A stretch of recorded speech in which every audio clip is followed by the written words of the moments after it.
What's up, guys? This is Coach Grant with First Down Training, and today we're going to be breaking down how wide receivers can get faster. So I hope this video helps you guys out. Hope it could teach you a few new things. But also, fellas, if you are a wide receiver and you would like a daily gym workout schedule to follow, all of the gym exercise wide receivers should be doing for speed, for explosiveness, for power, check out that very first link in the description below for our 16-week wide receiver gym workout plan. It's 4 months of daily workouts with the exact sets, reps, and exercises to do. We break down every exercise with a picture example, and again, sets and reps all laid out for you. So check out that very first link in the description below, fellas.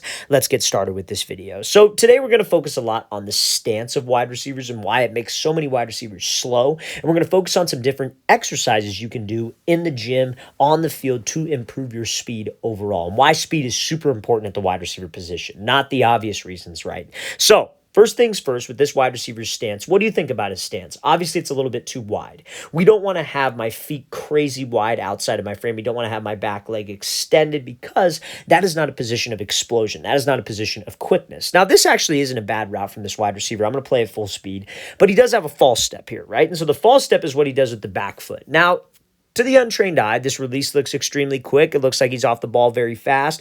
But if this route were like, let's say, for example, it's not press coverage. Let's say, for example, this DB's off 8 to 10 yards, and you come out, and a lot of wide receivers will come out in this specific stance. There is no way that you're going to be able to explode vertical and get up into the route right now with this type of stance. So again, you might be thinking, well, why does that matter? Like, why is one little step that he takes with his back foot right here matter? And I'm going to tell you why it matters. So let's say, for example, you have to run a route like a bang 8 post. If you don't know what a bang 8 post is, a bang 8 post, they call it a bang 8 because a post on the route tree is an 8, but it's not a deep post. It's like a quick, skinny post where the QB is throwing this thing before you even break, and he is hitting you before you even get to the hash, right? So it's out fairly quick, and it's a very timing-oriented throw.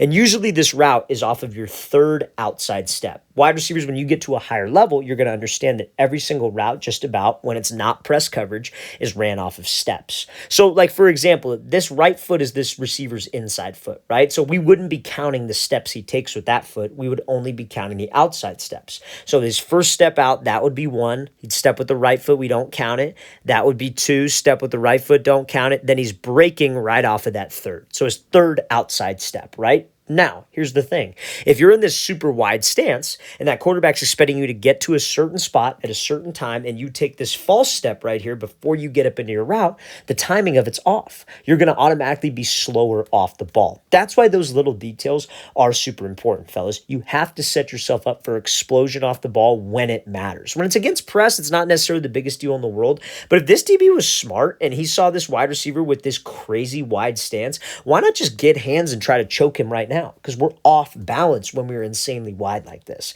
This DB shot himself in the foot by not trying to get hands, because that would have been an easy play for him, because we are not balanced when we were super wide, and we are not explosive/fast when we were wide. So I'm going to play this again, full speed again. It's not the worst route in the world. Yeah, maybe it took a little bit too long. Maybe he had him on the fade for sure. He ran a comeback. But again, those little details, fellas, make a big difference, especially at the next level. And you never know. You might get a coach who will hate the wide stance. And if that's the only stance that you're comfortable with and he wants you to change your stance, you're going to have to change the stance. You're going to have to listen to the coach. So we got to make sure that we're comfortable with it. So now, another reason you don't want the crazy wide stance is it doesn't allow you to be able to do certain things that will help you generate power off the ball quickly, right? So we're going to be going over something that will help wide receivers get a lot more speed off the ball, and that is something called a kick step. So some of you might be familiar with the kick step. A lot of people hate on the kick step. They think that it's just like the last release that we showed or the last route we showed where it's a false step. It is not a false step. It is a part of the movement off the line, and it generates quickness, generates power, and explosion. So we're going to look at this wide receiver do this right here. So this kick step is what he does with his back foot. I want you to pay attention to his back foot. You see how he kicks behind, explodes off the ball, does this speed release, is able to get space and win over the top. So Let's talk about this. When he comes off here, the whole reason he does this kick is to be able to load his hips up. So, like, he could do this kick step right here and then throw a quick jab to the outside, and it will feel like it's not a jab super wide outside of his frame. Because when you guys throw cuts, especially like, let me give you a quick rundown on press coverage. You have like a press coverage DB. To get him to move, you have to step outside of his frame. You actually have to threaten him in this direction, outside of his frame, almost in this like lane over here, if you want him to commit, because it comes down to a certain point in every single press coverage rep where a DB has to commit to something. So if you don't step out there, he's not going to move. So a lot of wide receivers will just simply step out there. They won't do the pre-work of taking the kick step, loading their hips, maybe taking a little jab with their front foot, and it'll feel like they're reaching crazy wide, which will make us lose speed. But when you take this kick step, it loads your hips up and it will allow you to actually step that wide but still maintain some balance because your body and your hips went with the cut. Now, there's that, and it also helps you with quickness. A lot of times, fellas, wide receivers, you come up to the line of scrimmage, and I see it time and time again from wide receivers. You're in a position of no momentum. You are completely stopped. You have no speed. You're just in a position of no momentum, and you have to be able to explode up into the route, right? So this kick step is a way to get you up into the route faster.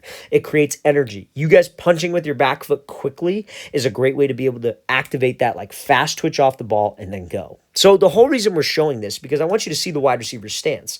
He's in a very balanced stance. He's in kind of a narrow stance. He doesn't have all this weight onto his front foot and a crazy wide, almost extended back foot. When we go back to this first example, this wide receiver probably couldn't do a kick step efficiently because he's just too wide. His back foot, if he tried to kick, there would be no explosion there. But if he closed his back foot down a little bit and tried to kick, he would load up his hips. He'd be in a more explosive, balanced spot to generate power off that line. So fellas, you want to be faster off the ball, make sure we shorten that stance down. Have a good amount of weight on your front leg, but don't be crazy wide, almost leaning on your front leg. Be relaxed, number one, but have weight in the right spot and be able to use something called that kick step to generate power and explosion. Because again, you cannot use this kick step. You can't do the fancy, like quote unquote, fancy moves if you're not in a mechanically efficient position to do it, right?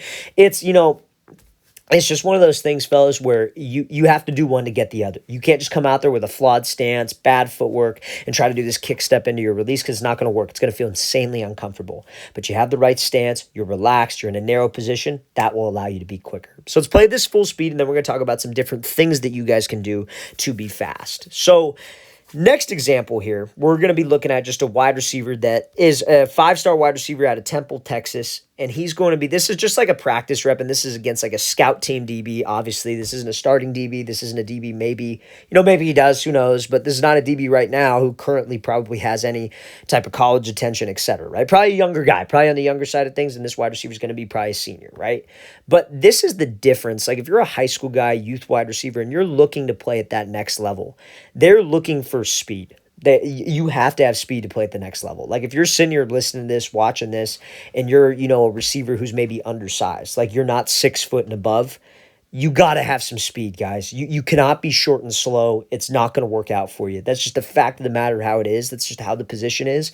You can't be short and you can't be slow. You could be big. You can be 6'5" and be on the slower side of things. But if you're short and you're slow, man, you don't have much bringing to the table. I don't care how good of a route runner you are. A college coach is going to be turned off by that. So this is the type of speed that they're looking for, especially at the D1 Power 5 level. Let's watch this for a second. He just runs by the guy, like just loses him. Like it's not like he does this crazy release. He's just simply faster than the DB, and it makes it look foolish, and he makes it look easy. That's what you need to be striving for. Now, I'm not going to tell you to just, hey, be fast, right? And a lot of people will tell you, hey, speed is something that you can't train. You can't work on speed. I 100% disagree with that because I've seen it. I've done it also. So when you guys are trying to get faster, there's a couple things that you should do. Let's talk about the gym first, right? In the gym, I'm sure all of you, if you're a high school football player, worked out.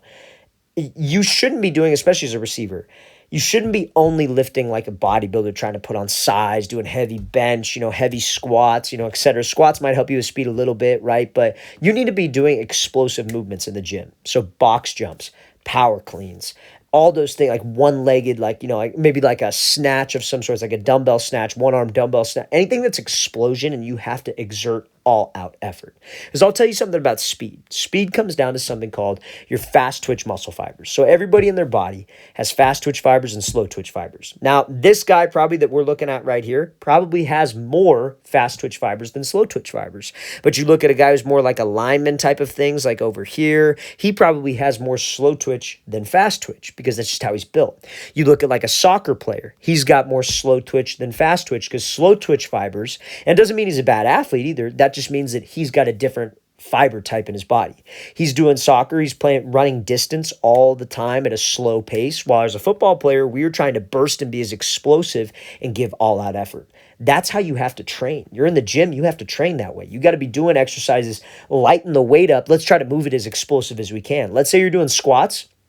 Maybe instead of just squatting up and down, maybe lighten the weight a little bit. You do like a half squat and you explode up. You focus on moving the weight around quickly because that is what will translate to on-field play. Now, number two, what you can do is stuff on the field with resistance. So running up hills, running with a sled, running with a resistance band. Resistance training is one of the best things that you can do. Now, another thing that you can do is stretch. I'll tell you this right now. When I played, I could not break the threshold of like a 4.840. It was like every year it was like 4.8, 4.8, 4.8. And I knew I played faster than that. That's just what my time was. And I was getting so frustrated. I was like, I need to get faster. I need to do something to help my speed improve. And I was doing all the explosive movements, box jumps, plyometrics twice a week, 3 times a week. I was running with the hill, running sled 2-3 times a week, and nothing was working until I started stretching. And start stretching my hips, my groin, opening up my strides. And that 4.8 suddenly goes down to like a 4.58, 4.59, 4.6, somewhere in that range. That's when it's like, okay, I found something here that I didn't have before. And it was just one little detail of me stretching. And it's not like you got to do it. You don't have to stretch for years. Like so many of you guys I know watching this don't stretch at all. And you guys just start getting in a routine, 30 minutes in the morning, maybe 30 minutes at night of stretching and loosening up your hips. You're going to feel better, number one. But two, you're actually going to be able to stride and run. So I highly recommend it if you guys would like a stretching routine that you can do. It's completely free. Just post that in the comment section. I'll shoot you over a link to it. It's completely free on our website. But I tell you this, fellas, if you can combine doing those 3 things, you will get faster, and it's definitely something that you can train for with speed. And the wide receiver position, so important for speed at that next level.